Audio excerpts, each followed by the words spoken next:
One of the most treacherous times in the life of any business is the launch of a new product or service. You got obstacles popping up all over the place. Some of them are known and planned for, and it seems like others are generated by AI on the spot to make your life more difficult.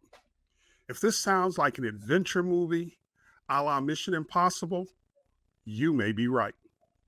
Like every great movie, there comes a decision making point. Do you go left or do you go right? Do you roll the dice and use internal expertise, or do you bring in a ringer who has done it all before? If you're interested in how this story turns out, we've got just the expert for you. Joel Arnold, a fractional GTM and RevOps expert. Joel, welcome to the Subscription Maker Impact. Thank you so much, Zach. Happy to be here and excited to dive into the topic today. Okay, for a lot of us, GTM or go-to-market strategies are brand new concepts. And it seems like they're all very exciting, kind of like James Bond meets the transporter. So what are your thoughts? What's it really like? Yeah. I think the variety comes in the approach. So there's a lot of different things that have been attempted over the last couple of years. You got product-led growth, you've got the classic subscription model for SaaS, data as a service companies, your typical professional services. So basically, we just taken all of the old go-to-market methods and approach them in a couple of new and different ways.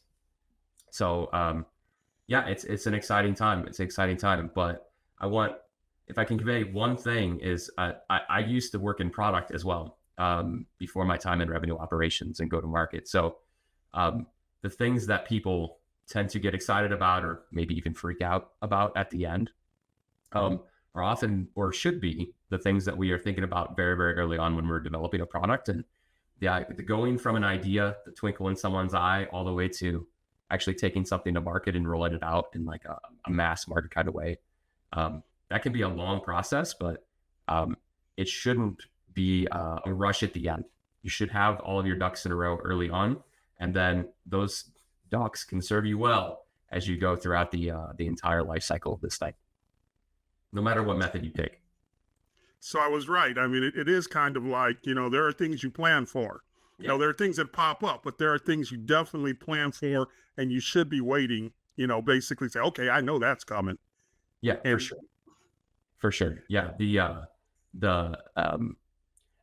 When you're developing a product, you think about like, what product or what problem am I trying to solve?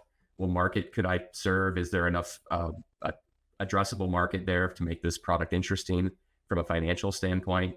How would I go about messaging that? How would I price that to make that thing competitive in that space, et cetera, et cetera, et cetera, et cetera. And oftentimes people lose sight of that work that's been done up front. And they sort of forget that they don't have to reinvent the wheel later on, and it causes a lot of frustration. But anyway. Okay, so I want to kind of go a little deeper on that because it sounds like you're kind of getting into the struggles. So based on your experience, what kind of challenges do struggling companies generally face when it comes to go-to-market strategies? Sure. I think I've experienced a little bit of everything, from developing a product without having a clear understanding of how it fits with the rest of the portfolio of products that I've got available, to pricing concerns, to should we into the market as a pilot first versus a broad rollout, how we price it. There's so many things that could come up, and I've seen them all, but they all rear their ugly little heads every once in a while with everything. So would you talk about how you help companies? What is your process like? I mean, I've seen a lot of people on LinkedIn that talk about go-to-market strategy. So what sets your strategy and your work apart from others? Maybe I have a little bit of an interesting take on this, but I don't think people lack a strategy. I think strategies and ideas are easier to come up with, and they get you a lot of the way there. But when I see companies struggling, and what I think bring to the table is less about the, what should we develop and how should we, think about a go-to-market approach, and more about, okay, now that we've got this idea and we're developing a product around it, how do you go execute on that? Who do you need to pull in? What expertise do you need? What are the steps along the way? I feel like I've done that enough. And I've helped other people do that enough that I can sort of dive in and show you the way around the corners, and give you the gotchas before they become a problem. And I think that's what sets me apart. I'm focused more on execution in all the things that I do, and doing the fundamentals right, because defense wins championships, and everybody's got a great idea until they get punched in the mouth. I think those are all pretty good metaphors for some of the stuff we see in go-to-market. Okay, so let's back up a little bit. Yeah. For the record, Yeah. what is revenue operations? Oh, geez, the million dollar question. Yeah. I see revenue operations as a function that sits as a higher order function within a business above where traditional sales operations and CS or support or account management operations sit. It is the thing that should be stitching together the narrative and the flow of information across those different go-to-market functions so that the go-to-market teams work in a coherent whole. And then when you have somebody in that seat, they can help planning across those areas. You can help translate. You can help guide things like software or process or policy development across the entire organization. Because what we found is that a lot of people have struggled with silos developing between their marketing and sales, or sales and CS, or what have you. And you end up with the problem of the marketing leader doing what they think they're supposed to do. Let's say the sales leader doing what they think they're supposed to do. And they're not quite lined up, and they both start pointing the finger at each other. And then, if you're the CRO or the CEO, you really don't know who to trust. And it ends up just being a point of anger or fighting. So revenue operations job is to alleviate all of that by putting an executive leader in that function and letting them stitch together and create the knowledge base that then the rest of the business can drive off of. So if I'm hearing you right, it sounds to me like go-to-market problems are also revenue op problems. Yeah. You got to get the offer in front of the right people, but then you also have to adjust how you're allocating your resources so you don't create any massive holes in your business. Does that make sense?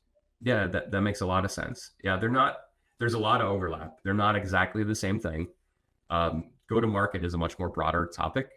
And especially if you're talking about rolling out like a product, you need to have engineering, potentially product development, things like that aren't necessarily part of revenue operations remit.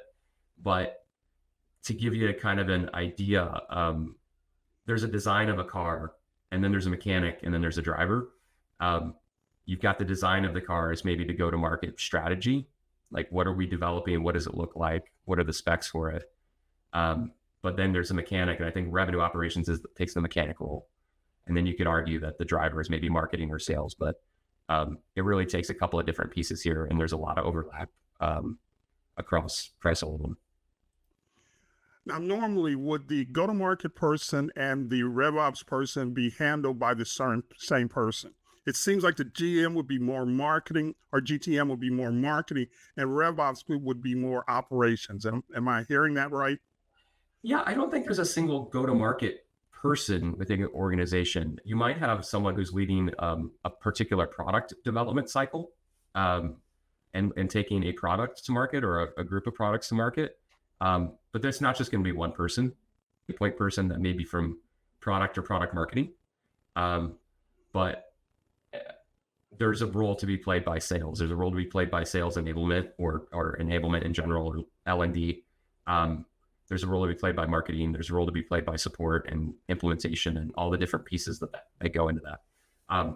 It can be done by the same person, but you're stretching that person probably pretty thin in that case. So I would recommend having them on the team. I wouldn't necessarily always advise to have the RevOps person lead the rollout of every product that you have. Like, you know, Now, I just heard something really interesting. You talked a little about enablement. Would you get into that a little bit? oh yeah, yeah, that's a huge piece of any rollout, and any sort of go-to-market environment. Um, there, you know, as you're developing an idea or a product, you're putting positioning together. Your revenue operations person is very much focused on the customer side of things and what the buying process looks like, and making that smooth, making handoffs make sense. And that's all excellent, but we can't lose sight of the internal aspect of that. Who is going to train and explain to the business development team what we're rolling out? What are the features and benefits? How does this position against their competitors in the space? What is the space? What is our target persona? And what are our ideal customer profiles? And all those other buzzwordy things that you need to do in order to get something out the market and being successful with it. So enablement fills that gap, or the enablement role can be filled by, let's say, product marketing for some things and sales enablement for other things. But there needs to be an internal education aspect and communication aspect to all of this stuff that keeps everybody in line and lockstep. So you have a consistent and a coherent approach to that day when you say, okay, we're live now, we can sell this thing, we can market this thing, and everybody is singing from the same song sheet. Okay, that makes sense to me. So, are there any tips that you could give us that we can use to get the ball rolling? I mean, before we bring in a ringer like yourself, is there anything we can do to set you up for success? Yeah, for sure. I mean, I think never losing sight. I kind of touched on it at the beginning, but every product is developed for a reason, or every product is acquired. Let's say if you're acquiring a small company because you think their product is great, you think it's great because it serves a need for somebody. And so if you just take what the product was developed to solve in the market that it was designed for, just get that baseline information captured and make sure as you progress in taking that thing to market that you don't lose sight of those things. And I think oftentimes we do, or we don't think about them at the beginning. So we might develop a product because the engineering is cool, or it's shiny and flashy and has a lot of buzzwords to it, and like, oh, we need everything with AI in it. Well, take a second and think about, how am I going to sell this before you spend a lot of time and energy developing it. And by going through the process of who is this for, what problem does it fix, what can I charge for it, what are competitors in the space, what are the features and functionality that make people excited. If you can capture all of those things early on in your product development process, you will develop better things, and then you can carry that conversation forward. So what I would suggest is just make sure you're doing that. And if you're doing that, then you'll have all of the kind of raw material you need to be successful in the go-to-market process later. If you don't do that early on, you probably developed a product without kind of checking off all the boxes. And I fear that it's probably worth pausing and making sure that all of those things line up before you go to market and find out this really cool technology with, let's say, AI in it, doesn't have a market and doesn't serve a need that our customers care about. Or, it's a completely different person that we need to sell this to that's not related to anybody else that buys our current product set. And so it's not an easily attainable add-on. Things like that are really important to think about from day one. So, what kind of time frame are we looking at before we can expect to see some movement? I mean, in the SaaS world, we call it TTV, time to value. Mm-hmm. When we start talking about go-to-market and improving our go-to-market strategy, what kind of time to value are we talking about? I mean, if you're talking about generally launching a product, it could take months. It could take half a year, maybe longer. It depends on the product that you're launching. But just to see some improvement in, there's a million different things that could play into improving that. And you can see some really strong returns very quickly. I'll give you an example. Like, let's say you're not following best practices. You mentioned SaaS. So let's assume you're a SaaS company. You're not following best practices as it pertains to contract terms, or you're inconsistent with your contract terms and everything is a negotiation every time, you can see a huge improvement in your ARR growth simply by having, let's say, if the customer is happy, we're happy, this thing auto renews. I mean, that's a pretty standard kind of a thing that's included in most SaaS contracts, but I've gone to places that don't have that in there or don't apply a simple contract continuation or evergreen kind of an approach to things. Installing that, it's very easy to talk around that. If a customer really, really doesn't want to have that, you can decide if it's a policy internally to get rid of it or whatever. But just by having that be the default, you can increase retention rates by 10-15% in the course of the year. And I mean, what does that do to your growth rate? Raise to counter the inflation that we've seen lately. It's a little bit old school, but having flexibility within your contracts to do that, to renegotiate certain terms or auto renew based on certain terms, these basic kind of things, and that's just one example around contract terms, can have a really big impact on your growth.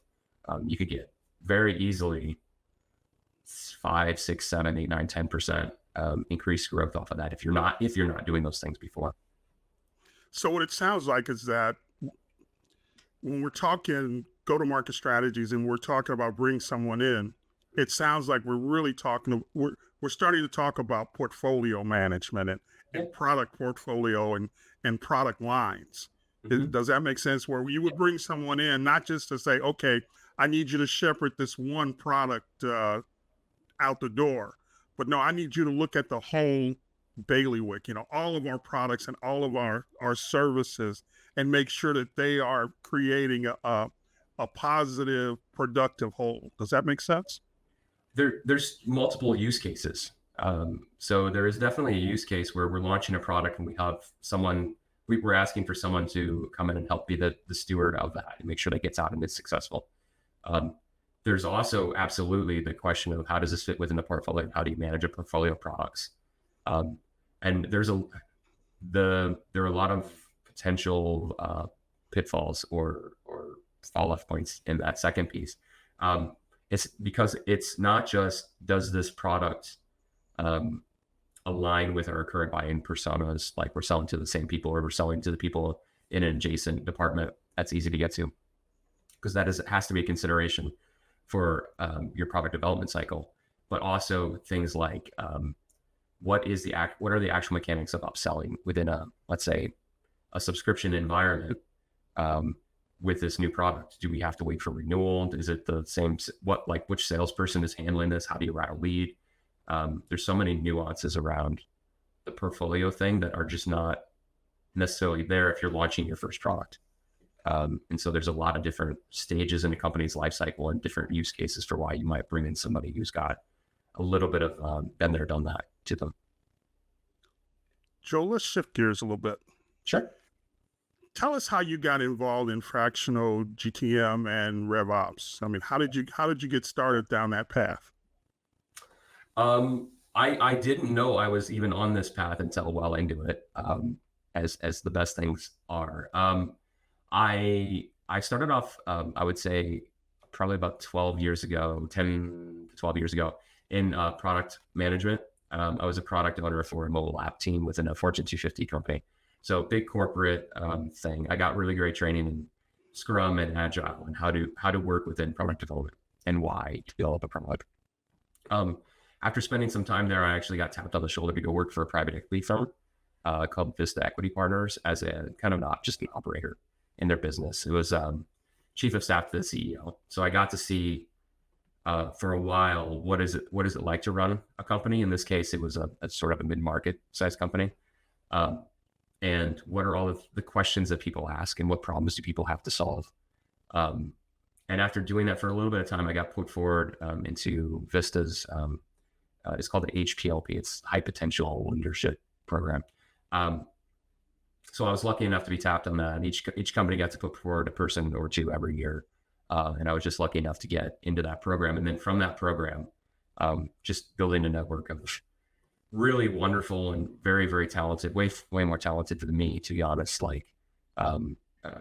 software leaders who have gone on to be multiple time, flip their companies and executives all over the board. And it's just it's really wonderful to be able to like ask them questions and learn from them. But coming out of that, I came into a role as the leader of revenue operations for my company. So I kind of just kept doing that. I really enjoyed what I was doing because I like variety. And revenue operations goes from marketing to sales to support to HR to finance to accounting. You need to know ASC 606 and you need to know how to develop a white space analysis. Like there's so many different aspects to it. So it's kind of like a junior COO role, and I just fell in love with it. So I just kept doing it. I kind of developed a cottage industry of my own where I parachuted into a company after company after company every couple of years to help them sort of fix a problem or get through a period of growth. And then we kind of stand everything up, get everything in place, and a new challenge awaited itself. So for the past decade or so, I've been doing a bit of that. So not officially as a consultant, but let's say a 2 or 3 year stint as the head of revenue operations. I about 2 years ago joined up with Union Square Consulting to take on the head of their revenue operations strategy practice. And I led that for about a year before going fractional earlier this year. I saw an opportunity on my own. I've got a little one at home, so the baby being born made leading a consulting firm's whole practice area not really what conducive to having a little one. And so I wanted a little bit more freedom, and I still wanted to focus on the work and helping my clients. And so I just decided to do a little bit of work as a subcontractor back at Union Square. So I still work with Union Square, and we have a great relationship there. But I also take on clients of my own. So yeah, it's been great. It's been wonderful, and I've loved the ride so far. Now, do you see being a fractional executive the end game, or are you building a platform and reputation for bigger future opportunities? I love what I'm doing right now. To be quite honest, I could see something down the line if a fund wanted an operator or like a senior advisor or something to go work within a fund. But I'm not chasing that at the moment, to be honest. I really enjoy, especially the flexibility that this gives me with a little one at home, to just make sure I'm focused on serving my clients and learning as much as I can every day. And hopefully I'm building a reputation, but I don't see anything else as a specific end game I'm chasing right now. I'm really happy where I'm at. Did you always want to be an entrepreneur? This is one of, that's funny. This is one of those things that I feel like life has led me to, whether I knew it or not. So it's a silly story, but one of the first jobs that I ever had was my dad had a small weekend lawn and landscaping company. We had single digit number of clients. It wasn't a very big deal, but when I was a teenager, I took that over, running that on a weekly basis in order to pay for. I was learning to be a pilot at the time, so I was actually paying for flight school. Little did I know that was my first foray into entrepreneurship, and here I'd be doing that again. 25, 30 years later, I have kind of accidentally stumbled upon entrepreneurship in multiple ways. That would be the first one. The second one was I went to Indiana University for undergrad, and their business school has an excellent entrepreneurship program. So one of my majors was entrepreneurship. So I've always kind of dabbled in it, but this is the first time I've actually fully on my own kind of been off and charting my own path. What advice would you give young entrepreneurs who want to pursue a career similar to yours? Try to be a sponge. Try to be a sponge. Just in general, entrepreneurship is a really wonderful. It's a really wonderful life. It's an exciting life. It's a challenging life. But I think the people that have been successful are those that are always curious and are always trying to learn more and be more expert at what they do. Just realize that over time, you're going to be asked to you need to develop an expertise. So start off wide, but then go narrow later on. And as you get that expertise and experience, I think there's a ton of value that can be driven off of that. And I think it's where a lot of people have found success. So if you're worried about or questioning whether or not should I go out on my own or should I not, it's hard, but yeah, go for it. You have no time to waste. Joe, what does impact mean to you? What does impact mean to me? Yeah. Um, it depends on the context, but it's seeing your efforts and your intentions reflected in the results around you. So, um, whether that's coaching a little league team, or if that's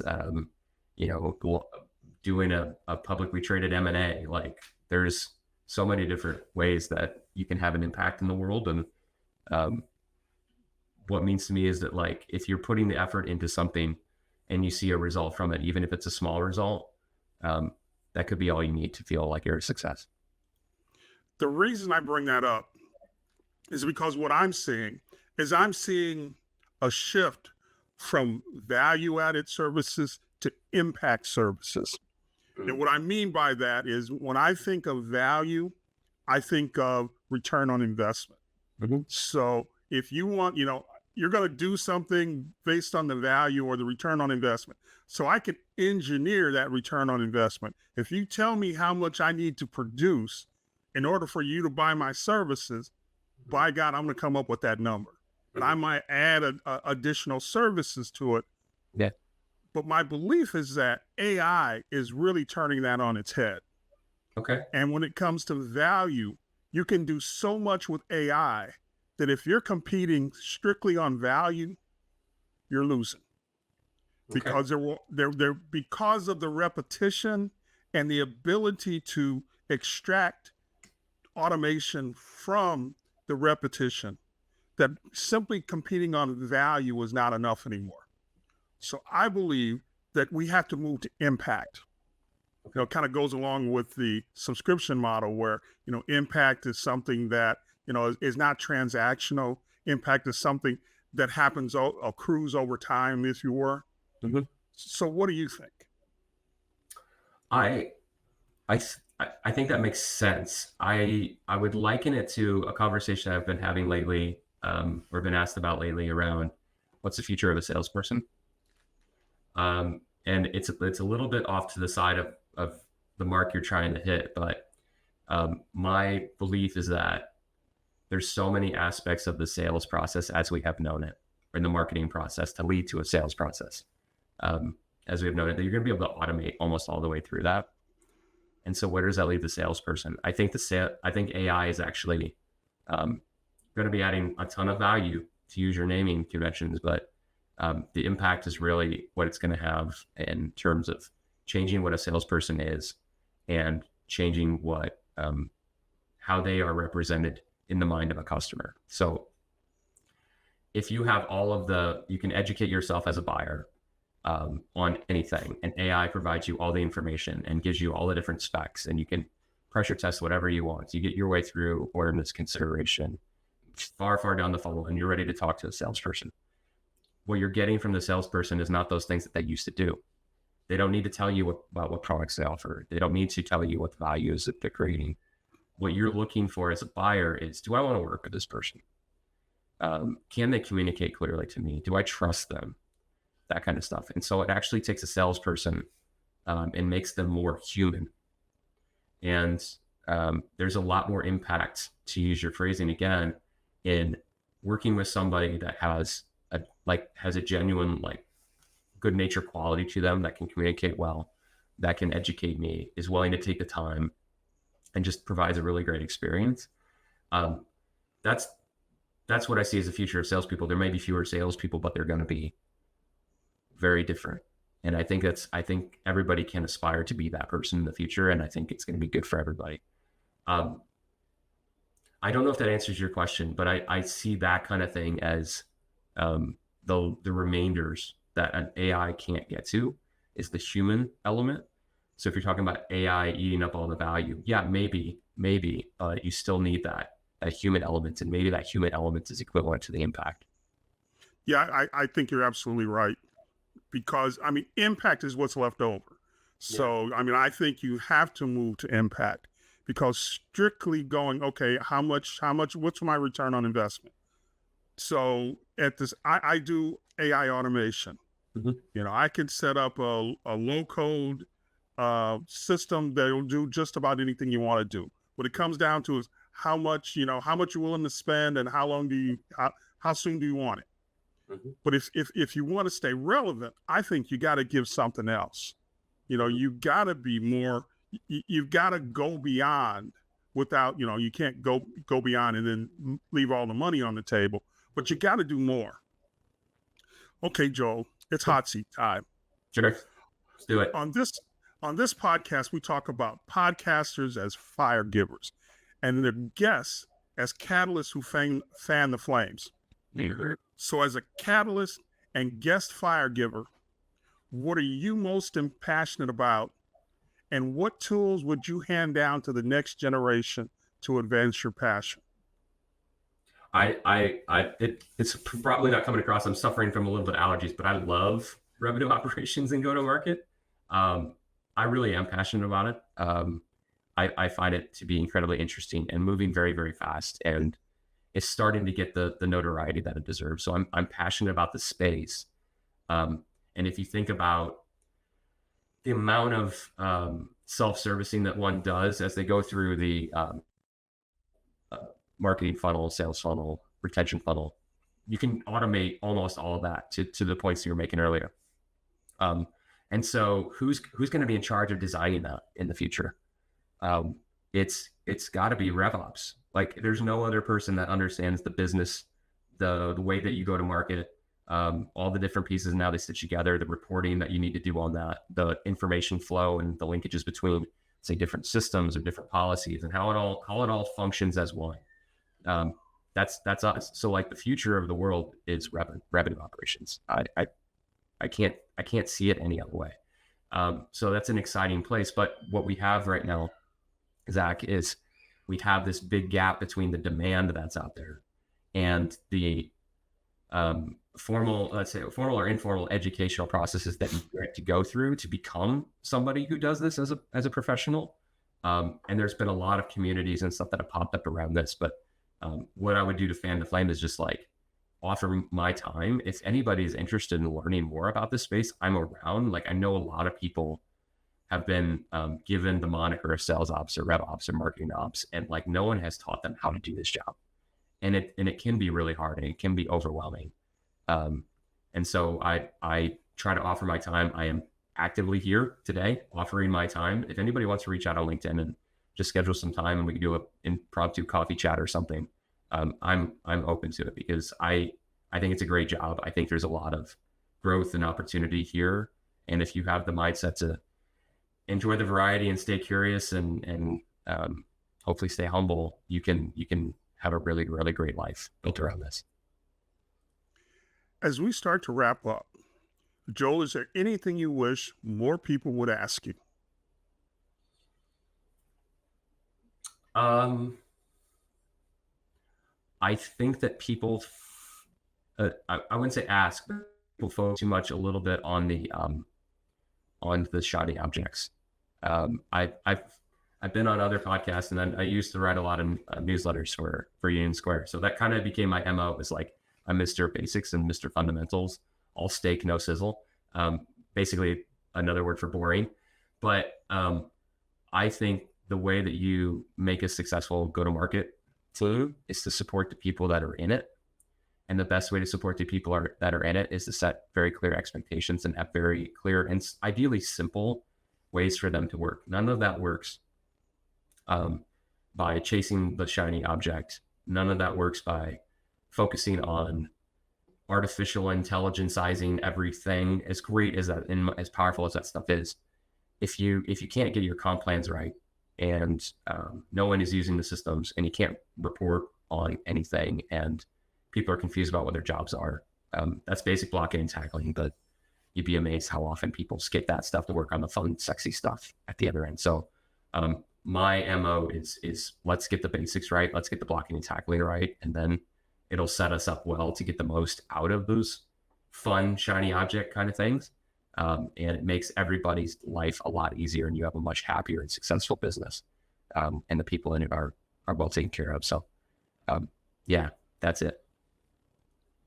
Is there anything new on the horizon that you feel comfortable sharing with us? For me, honestly, I'm just going to keep on doing what I'm doing right now. Like I said, I love what I'm doing. There's nothing specifically new and exciting that's out there that's noteworthy, but I'm going to try to make the results over the next year with the current clients that I have noteworthy, and I think that'll give me what I need. Joel, thank you for joining us on the Subscription Maker Impact. Awesome. Before we wrap, thank you so much. Absolutely. Thanks, Zach. Really happy to be here.